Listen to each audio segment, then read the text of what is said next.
अन्नकार्यविदे वेदांत भास्कराय नमः। भुक्तमन्नं त्रिधा कार्यं मल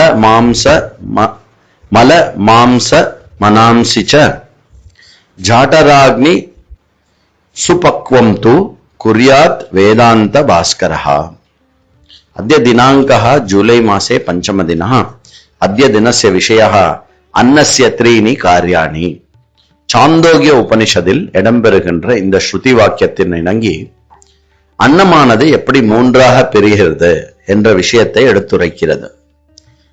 அன்னம் மஷிதம் த்ரேதா விதீயதே தஸ்ய யஹ ஸ்தவிஷ்டோ தாதுஹு தத் புரீஷம் பவதி யோ மத்யமஹ தன் மாம்சம் பவதி யோ அனிஷ்டஹ தன்மனஹ என்ற இந்த ஸ்ருதி வாக்கியம் அஷிதம் அன்னம் த்ரேதா விபஜ்யதே, உண்ணப்படுகின்ற அன்னம் மூன்றாக பிரிகிறது. அன்னே யஹ ஸ்தவிஷ்டோ தாதுஹு தத் புரீஷம் பவதி, அன்னத்தில் எது சுவைக்கான மூலமாக இருக்கிறதோ அந்த பகுதியானது ஒருவருடைய மலமாக மாறுகிறது.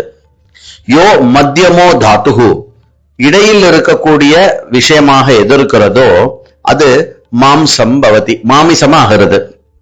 யஹ அனிஷ்டோ தாதுஹு தத் மனோபவதி, எது மிக சூக்ஷ்மமான பகுதியோ அன்னத்தோட இது அது மனமாக மாறுகிறது. அன்னானுகுணாக புத்திஹி இதிஹி பிரசித்தம், உலகத்துல பிரசித்தமானது நீ உண்ணும் அன்னத்தை போலே உன்னுடைய புத்தியானது இருக்கும் அப்படிங்கிறது உலகத்தில் பிரசித்தமாக நாம் சொல்லக்கூடியதற்கு இந்த ஸ்ருதி வாக்கியமானது பிரமாணம்.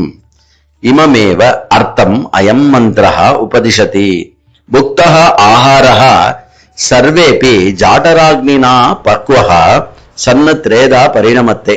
உண்ணப்படுகின்ற அன்னம் எல்லாமே நம்மளுடைய ஜாடராக்னியில அது சமைக்கப்படுகிறது. மூன்றாக அது பரிணாமத்தை எடுத்துக்கொள்கிறது. ஸ்தூல பரிணாமம் ஒன்று இருக்கிறது, சூக்ஷ்ம பரிணாமம் ஒன்று இருக்கிறது, இடைப்பட்ட ஒரு பரிணாமம் இருக்கிறது. சச்ச ஸ்தூலஹா மத்தியமஹா சூக்ஷ்மஹா இதி த்ரேதா விபஜ்யதே. புக்தஸ்ய அன்னஸ்ய ஸ்தூலோ பாகஹ மலம் பவதி, ஸ்தூலமான பாகம் நமக்கு மலமாக வெளியேறுகிறது. மலரூபேன சபாகா ஷரீராத் பகிர்கச்சதி, மலரூபமா அது சரீரத்தை விட்டு வெளியில போயிடும். சுவையை கொடுத்து விட்டு அன்னத்தினுடைய சுவையாக இருந்து சுவையை கொடுத்து விட்டு ஸ்தூலமாக திடமாக இருக்கக்கூடிய பகுதியானது உடம்பை விட்டு வெளியேறி விடுகிறது. மத்தியமோ தாதுஹு ரச ரக்த மாம்ச மேதிஸ்தஹ மஜ்ஜ வீரிய ரூபேன பரிணமதே. இந்த மத்தியமமான பாகம் தான் என்ன ஆகிறது? மாமிசமாகவும் இரத்தமாகவும் அஸ்தியாகவும் மஜ்ஜையாகவும் ஆகிறது. அத்த சூக்ஷ்மோ தாதுஹு நாடித்வாரேன ஹிருதயம் பிரவிஷ்ய தேன மனோபவதி. ஒண்டர்ஃபுல். இருக்கிறதுலே ரொம்ப சூக்ஷ்மமான அன்னத்தினுடைய சூக்ஷ்மமான பகுதி நாடிகள் மூலமாக ஹிருதயத்துக்கு சென்று அது மனமாக பரிணமிக்கிறது. சுத்தேன சாத்விகேன ஹிதமிதேன ஆகாரேன மனோபி சுத்தம் பவதி. சுத்தமான சாத்விகமான ஆகாரம், ஹிதமான ஆகாரம் எடுத்துக்கொள்வதன் மூலமாக மனது சுத்தமாக இருக்கும்.